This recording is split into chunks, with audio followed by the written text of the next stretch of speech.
Good morning class. आज हम करेंगे आपकी हिंदी पाठ्य पुस्तिका संचयन के पाठ 1 के प्रश्नोत्तर।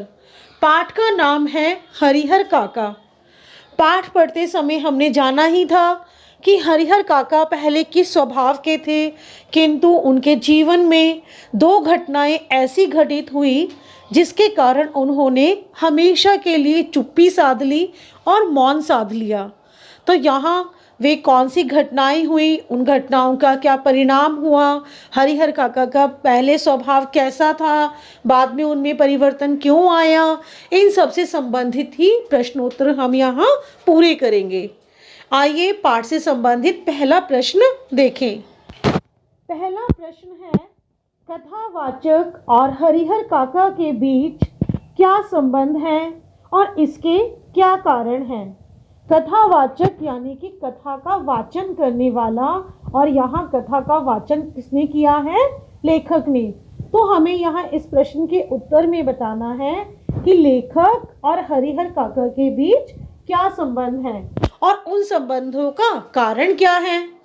इसका उत्तर होगा, हरिहर काका और कथावाचक दोनों के बीच में बड़े ही मधुर एवं आत्मीय संबंध थे, क्योंकि दोनों एक गांव के निवासी थे।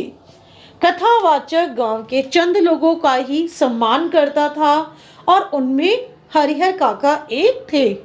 इसके निम्नलिखित कारण थे। पहला, हरिहर काका कथावाचक के पड़ोसी थे। दूसरा, कथावाचक की मां के अनुसार हरिहर काका ने उसे बचपन में बहुत प्यार किया था। और तीसरा, कथावाचक के बड़े होने पर उसकी पहली दोस्ती हरिहर काका के साथ ही हुई थी। दोनों आपस में बहुत ही खुलकर बातें करते थे। तो यही कथावाचक और हरिहर काका के बीच का संबंध है। आइए अब देखें दूसरा प्रश्न। दूसरा प्रश्न है, हरिहर काका को महंत और अपने भाई एक ही श्रेणी के क्यों लगने लगे। यानी कि हरिहर काका को ऐसा क्यों लगने लगा कि उनके भाई भी महंत के जैसे ही हैं। तो इसका उत्तर होगा, हरिहर काका एक निसंतान व्यक्ति थे। हरिहर काका की कोई संतान नहीं थी। उनके पास 15 बीघे जमीन थी।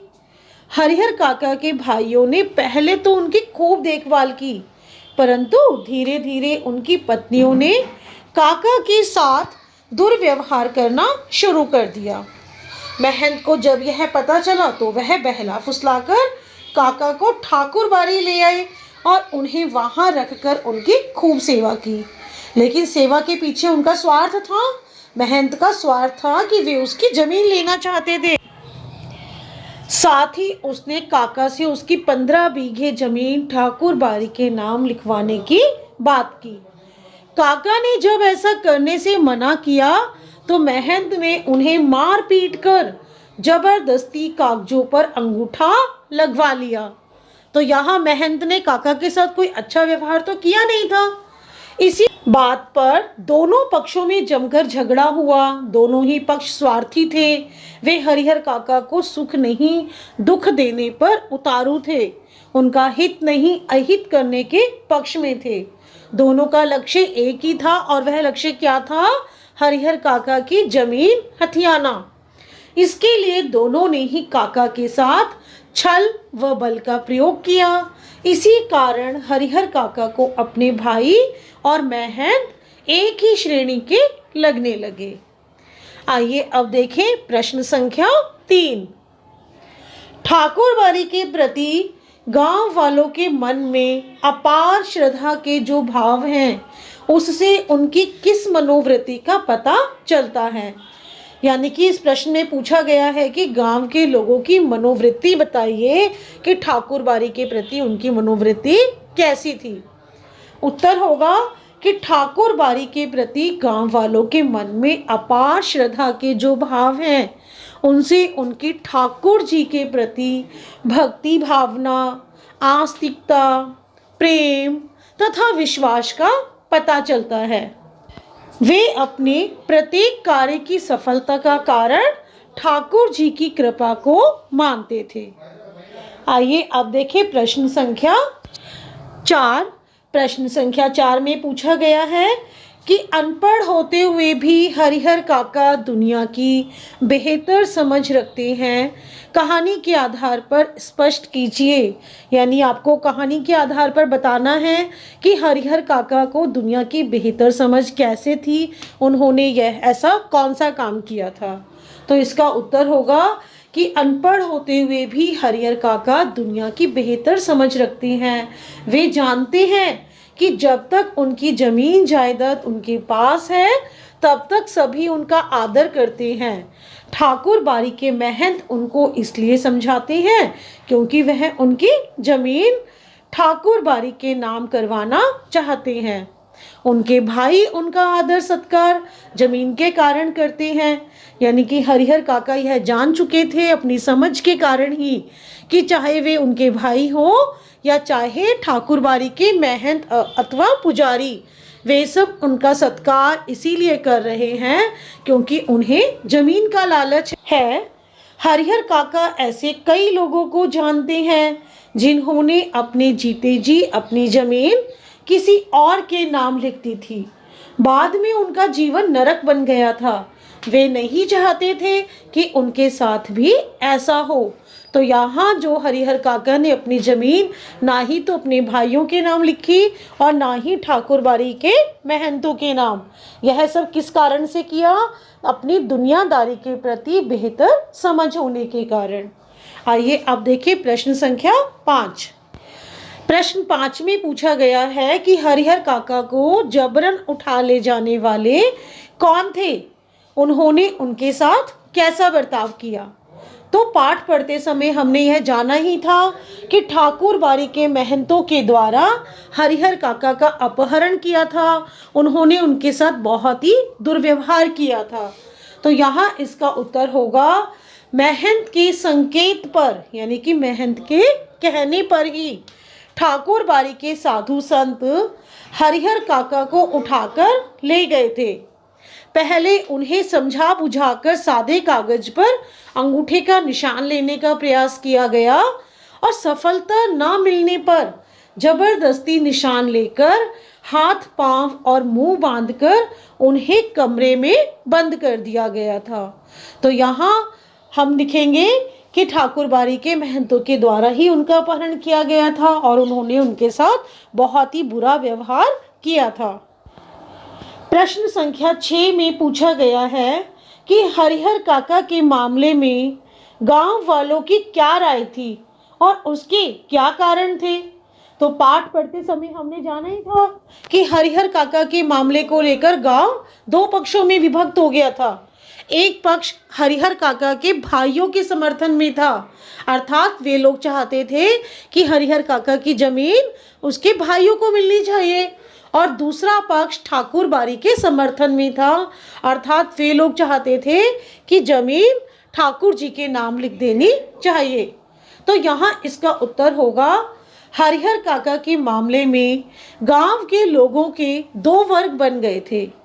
दोनों ही पक्ष के लोगों की अपनी अपनी राय थी। आधे लोग परिवार वालों के पक्ष में थे। उनका कहना था कि काका की जमीन पर हक तो उनके परिवार वालों का बनता है। काका को अपनी जमीन जायदाद अपने भाइयों के नाम लिख देनी चाहिए, ऐसा न करना अन्याय होगा। दूसरे पक्ष के लोगों का मानना था कि महंत हरिहर की जमीन उनको मोक्ष दिलाने के लिए लेना चाहता है, काका को अपनी जमीन ठाकुर जी के नाम लिख देनी चाहिए।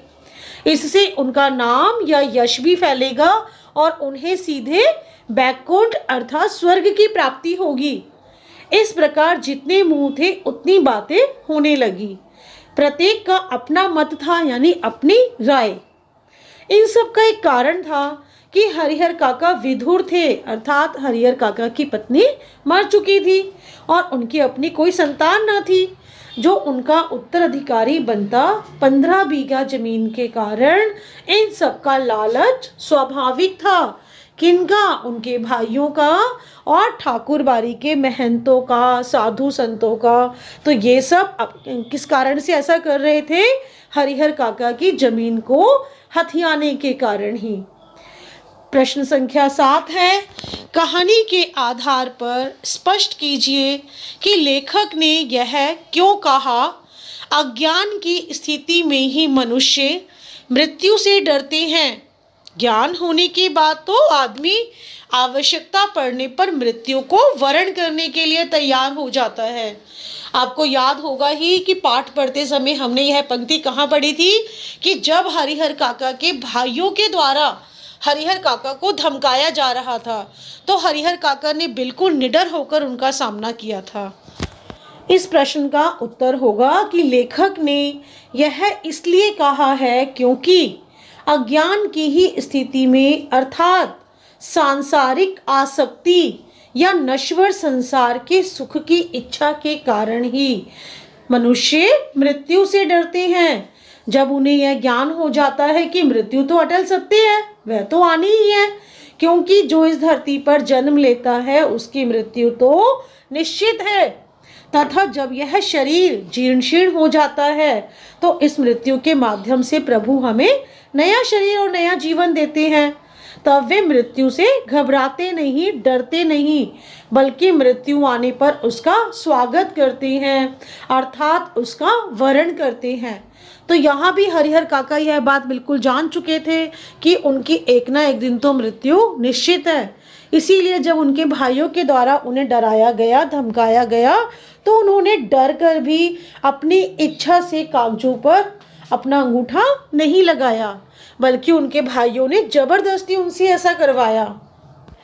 प्रश्न संख्या 8 है, समाज में रिश्तों की क्या अहमियत है, इस विषय पर अपने विचार प्रकट कीजिए।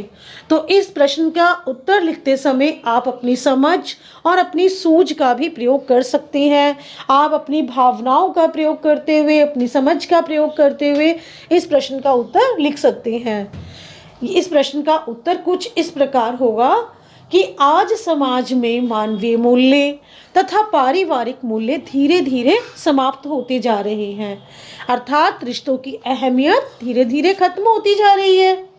ज़्यादातर व्यक्ति अपने स्वार्थ के लिए रिश्ते नाते निभाते हैं, जैसा कि हरिहर काका के भाइयों ने अपने स्वार्थ को पूरा करने के लिए ही हरिहर काका के साथ अपने रिश्तों को निभाया। अब रिश्तों से ज़्यादा रिश्तेदार की कामयाबी और स्वार्थ सिद्धि की अहमियत है, यानी कि हमारे लिए वही रिश्ते आज महत्वपूर्ण हो गए हैं जो हमारे स्वार्थ को पूरा करने में हमारे काम आ सके। रिश्ते ही उसे अपने पराई में अंतर करने की पहचान करवाते हैं। रिश्तों के द्वारा व्यक्ति की समाज में विशेष भूमिका निर्धारित होती है। रिश्ते ही सुख दुख में काम आते हैं। यह दुख की बात है कि आज के इस बदलते दौर में रिश्तों पर स्वार्थ की भावना हावी होती जा रही है। रिश्तों में प्यार व बंधुत्व समाप्त हो गया है। इस कहानी में भी यदि पुलिस न पहुंचती तो परिवार वाले काका की हत्या कर देते। इंसानियत तथा रिश्तों का खून तब स्पष्ट नजर आता है जब महंत तथा परिवार वालों को काका के लिए अफसोस नहीं बल्कि उनकी हत्या न कर पाने का अफसोस है। ठीक इसी प्रकार आज रिश्तों, तो यह तो हमने पाठ पढ़ते समय भी जाना था कि जब अंत में काका को पुलिस की सुरक्षा प्राप्त हो गई थी तो उनके परिवार वालों को, उनके भाइयों को, दूसरी ओर महंत को भी इस बात का अफसोस नहीं था कि काका को कुछ हो जाता, बल्कि उन्हें तो यह अफसोस था कि उन्होंने पहले ही काका को मार क्यों नहीं दिया, काका की हत्या क्यों नहीं कर दी। तो यहाँ रिश्ते केवल स्वार्थ पर निर्भर करते हुए हमें दिखाए गए हैं, बल्कि रिश्तों की समाज में ऐसी भूमिका होनी चाहिए कि रिश्ते एक दूसरे के सुख दुख में काम आ सके। प्रश्न संख्या 9 है, यदि आपके आसपास हरिहर काका जैसी हालत में कोई हो तो आप उसकी किस प्रकार मदद करेंगे। तो इस प्रश्न का उत्तर भी आप अपनी समझ से लिख सकते हैं। इसका उत्तर हमने यहाँ लिखा है कि यदि हमारे आसपास हरिहर काका जैसी हालत में कोई हो तो हम उसकी सहायता निम्न प्रकार से करेंगे। क्या क्या करेंगे? सबसे पहले हम उसके घर वालों को समझाएंगे कि वे अपने पुनीत कर्तव्य के प्रति सचेत रहें, यानी कि यह उनका पवित्र कर्तव्य है, यह उनकी ड्यूटी है कि वे अपने घर में यदि कोई ऐसा मनुष्य है, कोई ऐसा इंसान है, तो उसकी सेवा करें। असहाय व्यक्ति की खान पान, रहन सहन, वस्त्र आदि की व्यवस्था समय अनुसार करें। उसके परिवार के सदस्यों को समझाएंगे कि असहाय व्यक्ति की यदि तुम सहायता करोगे तो उसका फल तुम्हें अवश्य मिलेगा, अर्थात उसकी जमीन संपत्ति अपने आप ही तुम्हें मिल जाएगी। धूर्त, महंत, पुजारी, साधु आदि की रिपोर्ट पुलिस में करेंगे और पुलिस को बताएंगे कि इनकी आंखों पर लालच का चश्मा लगा हुआ है, ये असहाय व्यक्ति की जमीन पर बलपूर्वक कब्जा करना चाहते हैं। मुझे आशा है कि बच्चों, यदि आपको इस परिस्थिति में कोई ऐसा असहाय व्यक्ति मिलता है तो आप भी ऐसा सभी करने की कोशिश करेंगे। प्रश्न संख्या 10 है, हरिहर काका के गांव में यदि मीडिया की पहुंच होती तो उनकी क्या स्थिति होती? अपने शब्दों में लिखिए कि हरिहर काका के साथ महंत ने, ठाकुर बाड़ी के पुजारियों ने बहुत बुरा व्यवहार किया, उनका अपहरण कर लिया, उनके साथ मारपीट की। इधर हरिहर काका के भाइयों ने भी उनका एक तरीके से अपहरण करके रखा था, उनके साथ मारपीट की, लेकिन फिर भी यह खबर गांव के बाहर नहीं जा सकी। क्यों? क्योंकि गांव में मीडिया नहीं थी, मीडिया की वहां तक पहुंच नहीं थी। तो यहाँ इस प्रश्न में यही पूछा गया है कि यदि मीडिया की वहाँ तक पहुँच होती, वहाँ मीडिया को ये बात पता चलती, तो क्या स्थिति में कुछ परिवर्तन आता? क्या हरिहर काका के साथ कुछ अच्छा होने की संभावनाएं बढ़ती? तो यहाँ हम इसका उत्तर लिखेंगे कि वर्तमान दृष्टि से यदि देखा जाए तो आज मीडिया की अहम भूमिका है, यानी मीडिया की आज बहुत महत्वपूर्ण भूमिका हो चुकी है। लोगों को सच्चाई से अवगत कराना उसका मुख्य कार्य है कि वास्तव में क्या हो रहा है, क्या नहीं हो रहा। हमारे आसपास की खबरें, हमें देश विदेश की खबरें देने का कार्य मीडिया के द्वारा ही किया जाता है। जनसंचार के द्वारा घर घर में बात पहुंचाई जा सकती है। इसके द्वारा लोगों तथा समाज तक बात पहुंचाना आसान है। यदि हरिहर काका की बात मीडिया तक पहुंच जाती तो शायद स्थिति थोड़ी भिन्न होती, यानी अलग प्रकार की होती। क्या होती वो भिन्न स्थिति? कि वे अपनी बात लोगों के सामने रख पाते और स्वयं पर हुए अत्याचारों के विषय में लोगों को जागृत करते। हरिहर काका को मीडिया ठीक प्रकार से न्याय दिलवाती, उन्हें स्वतंत्र रूप से जीने की व्यवस्था उपलब्ध करवाने में मदद करती। जिस प्रकार के दबाव में वे जी रहे थे, वैसी स्थिति मीडिया की सहायता मिलने के बाद नहीं होती। यानी कि यदि वहां तक मीडिया की पहुंच होती तो हरिहर काका की स्थिति कुछ बेहतर होती, उन्हें उनके अधिकार प्राप्त हो पाते। तो मुझे आशा है कि यह वीडियो देखने के बाद आप पाठ से संबंधित सभी प्रश्नों के उत्तर भली भांति समझेंगे। धन्यवाद।